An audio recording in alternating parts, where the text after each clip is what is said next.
જે પગની પાનીનો દુખાવો હોય ને, પગની પાની એટલે આપણા પગની આ પાનીનો જે દુખાવો છે એને મટાડવા માટેનો એક અને બીજી વસ્તુ સોજા. પગમાં તમને સોજા આવતા હોય, પગની પાનીનો દુખાવો, ગોઠણનો દુખાવો, પગમાં તમને મતલબ તમે આખો દિવસ ઊભા છો, સ્ત્રીઓ હોય આખો દિવસ ઊભા કામ કરતા હોય છે, રસોઈ બનાવતા હોય છે, તો એમના પગમાં સોજા આવવા એ સામાન્ય બાબત છે. પરંતુ એ અસામાન્ય ક્યારે થાય? જ્યારે એ સોજા છે દિવસે ને દિવસે તકલીફમાં પરિવર્તિત થઈ જાય, એટલે તમારી તકલીફમાં વધારો કરે, ત્યારે તમારા માટે નુકસાનકારક સાબિત થાય. તો એના માટે તમારે રોજ છે ને આ કસરત કરી લેવાની છે. આને વિપરીત કરણી આસન કહેવામાં આવે છે. આ એક યોગ છે, એક આસન છે કે જેમાં પગને ઉપર રાખવાનો હોય છે. કઈ રીતે, કેટલી મિનિટ અને ક્યારે, વિડીયોમાં તમને આગળ જાણવા મળશે. કરવાનું શું? સૌથી પહેલા તો કોઈ દિવાલ છે તો એની નજીક તમારે આ રીતના જમીન ઉપર સૂવાનું છે.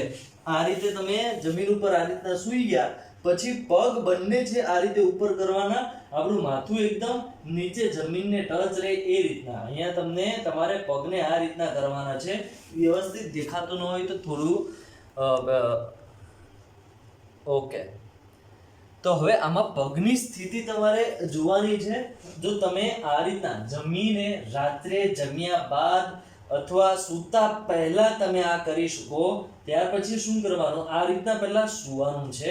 પગને આ રીતના રાખી દો. કોઈ વ્યક્તિને તમે પાછળ ઉભાડી શકતા હોય પગ પકડીને તો એ રીતના પણ ઠીક છે, અથવા તમારા હાથેથી પગને આ રીતના પકડી રાખો. અને આનાથી બેટર તમારે કોઈ રસ્તો જોઈએ છે તો એ છે દિવાલનો સહારો. દિવાલનો સહારો લઈને તમારે મતલબ દિવાલની એકદમ નજીક આ રીતના પહેલા આવી જવાનું, પગને આ રીતના ઉપર કરવાના. આપણા હિપ્સનો ભાગ છે ને દિવાલની સાથે ટચ થઈ ગયો હોવો જોઈએ.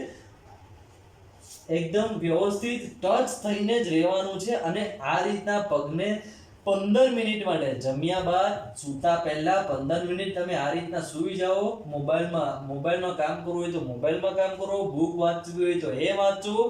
પણ આ રીતના પગને 5 મિનિટ, 10 મિનિટ, 15 મિનિટ, 20 મિનિટ જેટલું વધુ તમે રાખી શકશો એટલો જ જલ્દી તમને ફાયદો થશે. પગના સોજા ઉતરવા માંડી જશે તાત્કાલિક.